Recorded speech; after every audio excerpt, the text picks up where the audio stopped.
は長谷川の72分の1スケールロッキード T38JLF ライトニングの仮組みです。 T38 ライトニング、長谷川だと定番から外れてますよね。そうそう、1988年頃までは定番品だったのかな。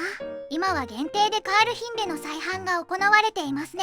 こちらも独特な形の飛行機ですよね。アメリカ陸軍航空隊の総発探査戦闘機となる。ドイツ軍には騒動の悪魔と呼ばれ、日本軍からは目指しペロ8と呼ばれたみたい。日独であだ名の格差を感じますね。ドイツ軍は戦術爆撃機としての評価、日本軍は格闘能力に対する評価みたいね。なるほどね。太平洋戦線では改良を重ねて一撃離脱戦法に切り替えてから猛威を振るった。山本長官が登場した石切港を撃墜した機体でもありますね。そうそう、それとアメリカのトップエースはこの機体を操縦していた。1位と2位のエースパイロットが乗っていたのね。長谷川の P38 は J 型と L 型 F 型のキット。最多生産型の L 型は最高速度 667km。 スピードも日本機よりも速いですね。このスピードと急降下性能を生かした戦法が一撃離脱戦法となる。投降者がウォーサンダーでよくやってますね。投降者は日本機でやってるので、落とせなかった後に逃げ切れずに反撃に遭う場合もありますね。冷戦などは急降下に制限速度がありますからね。 T38 は急降下性能も冷戦やはやぶさよりも高い。攻撃後に敵機が追いつけずに反撃に遭う可能性が低いのかもね。ところで長谷川以外にもたくさん出てますよね。そうですね、有名どころで同スケールに絞って紹介しますね。お願いします。最初に紹介するのはエアフィックスからで1958年となる。型式は J 型ね。1967年にフロックからも出ている。こちらは長谷川と同じで J 型と L 型の選択キット。フロックは1942年にフロックペンギンからも出てました。詳細もわからないので割愛です。このフロックの P38 は様々なメーカーからも出ている。 AMT、長谷川フロック、UPC、ノボなどね。1974年にマッチボックスから L 型が出ている。1976年にはレベルからも発売された。レベルは型式が明記されてませんね。そして1977年に今回紹介する長谷川からで J 型と L 型もしくは F 型の選択式キットが出た。ミニクラフトやエルズにも OEM されてますね。1992年には香港のドラゴンからも出ている。こちらは J 型のキットみたいね。翌年の1993年にイタレリに OEM された。パッケージとかもドラゴンと一緒ね。1996年にはフランスの LL からも出ている。こちらはエアフィックスから OEM みたいね。2004年には韓国のアカデミー科学からも出た。型式は J 型となる。この頃はオリジナルでしょうね。2012年に RS モデルからでイギリス空軍機かな。同じ年にホビーボスからも出ているわね。2019年にプラッツからも出ているんだけど、こちらはドラゴンの OEM のようですね。2021年のホビー2000もドラゴンからの OEM ね。まずはパッケージ内容を確認するのだ。お願いします。パッケージイラストは編隊で車両基地を襲撃する P38 なのだ。マーキングからヨーロッパ戦線ですかね。主翼下にロケット弾を装備してますね。では中身を開けていくのだ。ダークグリーンのランナーが3枚、透明パーツが1枚、デカール、組み立て説明書なのだ。塗装図、マーキングは3種類。 J 型でヨーロッパ戦でのマーキング、 F 型で北アフリカ戦線でのマーキング、 L 型で太平洋戦線でのマーキングとなる。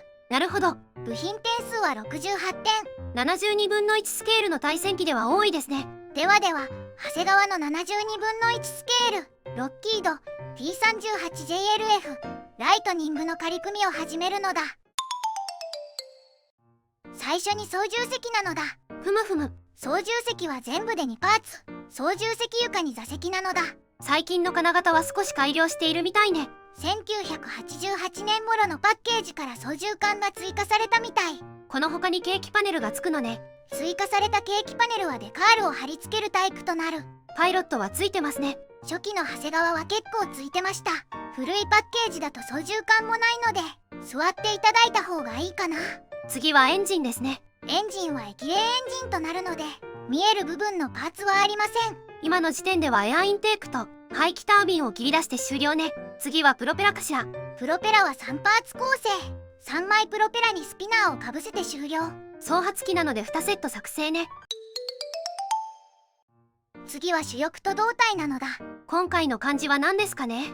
最初に左右胴体の組み立てとなる。ふむふむ。胴体は左右分割で2パーツ構成。主脚を挟み込んで接着する。先ほど切り出したエアインテークもここで取り付けね。そうなのですが、F 型を選択した場合は胴体のインテークをカットする。 F 型用のインテークパーツに変更するのね。ちょっと面倒ですがそのようです。胴体のモールドはどうでしょうか。凸モールドとなる。お好みで彫り直ししてもいいかな。主翼はどうでしょうか。主翼は全部で4パーツ構成。ふむふむ。主翼下部の一部と機種は一体となっている。上下分割された主翼に操縦席を挟み込む。左右主翼の下部パーツも接着ね。左主翼には透明パーツも組み込むのね。機種先端の機重パーツも接着です。ここには重りを結構入れないとダメそうね。新しいパッケージだと 5g とある。旧パッケージは透明の支えが頼りです。主翼のモールドはどうでしょうか。こちらも凸モールドとなる。次は水平尾翼ですね。水平尾翼は1パーツ。マスバランスを上下に接着する。次はクリアパーツや足回りなのだ。ふむふむ。キャノピーはワンピースとなっているので操縦席の開閉選択はできない。透明度は問題なさそうね。問題なしです。次は足回りですね。まずは左右主脚。主脚は胴体組み立て時に組み込み済み。タイヤを取り付けて終了ね。胴体に接着するカバーもあるのだ。次は前脚ですね。前脚とタイヤの2パーツ構成。ここも胴体に接着するカバーがあるのね。続いてアクセサリーなどの取り付け。ふむふむ。左右主翼付け根に増装を取り付ける。増装は左右分割ね。さらに左右主翼下にロケット弾を取り付ける。ロケット弾は4パーツ構成ね。最後に総評なのだ。今回は長谷川の72分の1スケールロッキード T38JLF ライトニングの仮組みレビューしたのだ。仮組み後の感想はどうでしょうか。独特な形の双発短座戦闘機。一度は形にしてみたいと思う人も多いのでは。確かに。モールドも凸モールド、お好みで彫り直しとなるのかな。合わせなどはどうでしょうか。パーツの合いは良好。パーツ数は多く感じたけども簡単に形となった。 F 型を選んだ場合は少々面倒そうね。パーツの切断と合わせで手間がありそうですね。1988年頃のパッケージだと F 型は選択できませんでした。一応パーツは付属してるみたいだけどね。とはいえ今や定番外。72分の1スケールで P38 を作りたい場合は長谷川の限定品が選択肢に上がるのかな。国内で手に入れやすいキットはない状態ね。アカデミーが割と入手できるキットかな。モールドも大モールドだしね。